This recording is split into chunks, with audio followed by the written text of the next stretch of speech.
Blackmailing तेही Instagram आणि Facebook प्लॅटफॉर्मद्वारे खूप प्रमाणात होत आहे. आणि आता लहान मुलांपासून म्हणजे अगदी 5th स्टँडर्ड पासून ते 12th पुढे तर विषयच नाही, म्हणजे 8, 9, 10 ची मुलं या ब्लॅकमेलिंग मध्ये खूप भरडली जात आहेत.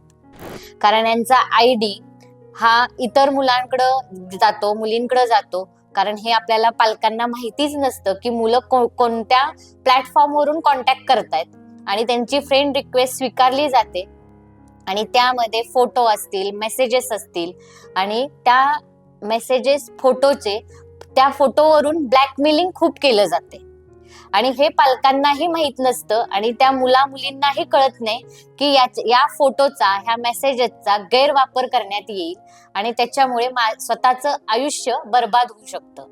आणि जेव्हा त्यांच्या लक्षात येतं तेव्हा ती वेळ गेलेली असते आणि कोणाला सांगायचं आणि यातून कसं बाहेर पडायचं हे त्या मुलांना कळत नाही.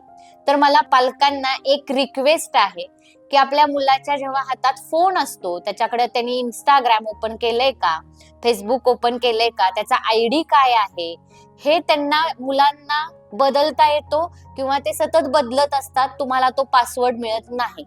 पण अशा काही फोनमध्ये टेक्निक आहेत की ते तुम्हाला कळू शकतं आणि ते नक्की कळवून घ्या, कारण जोपर्यंत आपलं मूल त्या गैरप्रकारात जाणार नाही त्याच्या आधीच तुम्ही सावध होणं गरजेचं आहे.